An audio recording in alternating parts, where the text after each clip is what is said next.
All right, grade 5s, we are moving on to understanding operations to help us to solve problems in the real world. Today we're going to talk about doubling to find out multiplication facts and halving to find out division facts. Please turn to Connect section Unit 3. Please pause while you do that. All right, doubling and repeated doubling are strategies that you can use to multiply. So always begin with the fact you know to find another fact, double of at least one of the factors. Okay, so one of the numbers to multiply. So for example, if we wanted to know what 4 times 6 equals, what we could look at is one that we already know. If you already know 2 times 6, you could use that to help you figure out 4 times 6, because you double 2 times 2, to get 4, which means then you are doubling that. So 2 times 6 is 12. 12 plus 12 is in fact 24. 4 times 6 is 24. For example, perhaps this picture can help you. Okay, so we have 2 times 6, which is 12. Double 2 times 6, 12 plus 12 is the 24, which does give you 4 rows of 6. Okay? At that point, we can also then use that to get 8 times 6. So if we know 4 times 2 is 8, well, 4 times 6 is 24. 2 groups of 24 gives you 48. 24 plus 24 is 48. So we can now say that 8 times 6 is 48 because 4 times 6, 2 4 times 6's is the same as 8 times 6 because 2 4's is 8. So that's how you would double to find a factor. It doesn't matter which factor or which number that you double. So for example, if you wanted to find out 4 times 8, you could double 2 times 8, which is 16, so 16 plus 16 equaling 32. Or if you know 4 times 4 is 16, 16 plus 16 still is 32. So it doesn't matter if you are finding 4 times 8 if you're doubling this 4 or if you're doubling the 8. We can use this same strategy for division, except now we are cutting it in half. Okay, so if we know 64 divided by 4 is what you're looking for, well, sometimes it's easier to divide something into 2 groups. Okay, so you might start with 64 divided by 2. Well, half of 60 is 30, half of 4 is 2, so it's 32. Well, now we're going to cut that 32 in half again. 30 in half is 15. 2 in half is 1. So 15 plus 1 is 16. So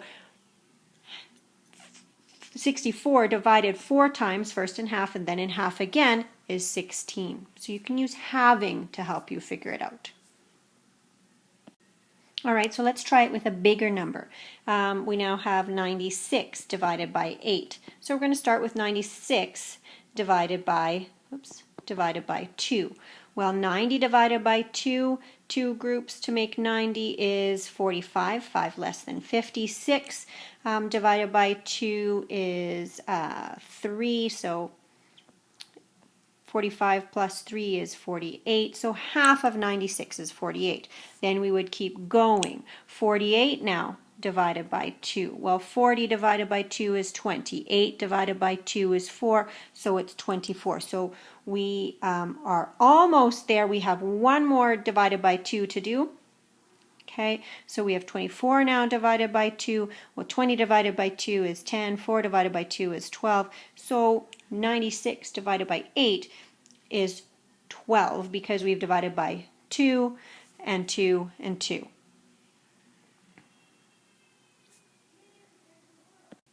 You can also try that with a picture. Okay, so we have 96 altogether.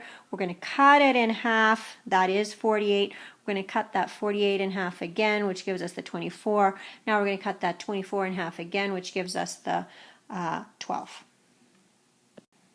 Now I'd like you to take a moment, pause, and try using one factor doubled to find the other factor.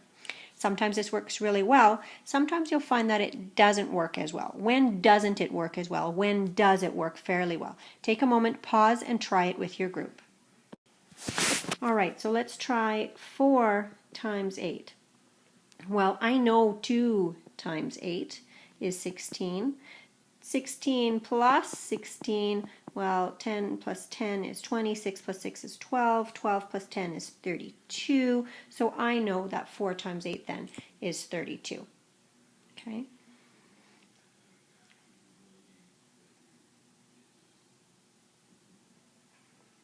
Five times 7 is a lot more difficult.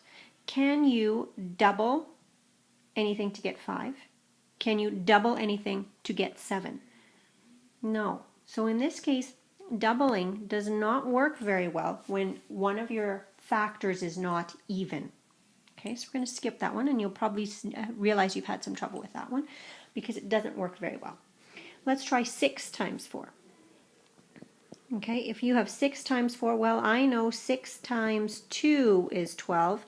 So 12 plus 12, because I'm doubling it, equals 24. 6 times 4 equals 24. Perfect. What about 4 times 4? Well, again, if I know 4 times 2 is 8, 8 plus 8 equals 16. So 4 times 4 is 16. Now, how can 4 times 4 help you find 4 times 8? Well, 4 times 8 is 4 times 4 doubled. So 4 times 4, if we know now it's 16, 16 plus 16 equals, oops, that's a funny 6, equals 32, which is what 4 times 8 equals. Okay. All right, and I know this next one's quite small. Sorry about that.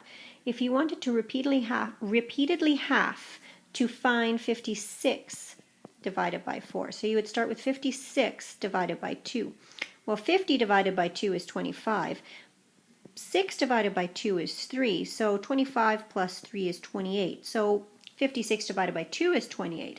You'd now have to take that 28 and divide it by 2, because 2 2s is 4, which does give you 20 divided by 2, 20 groups of 2 is 10, 8 divided by 2 is 4, so 14. So that means then that 56 divided by 4 would equal 14.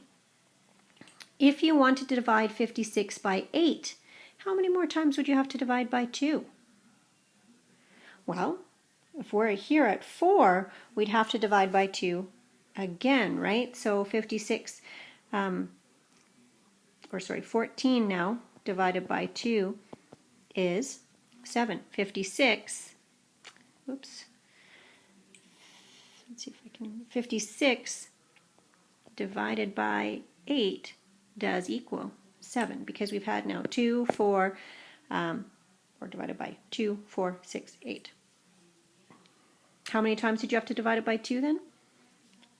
3 times.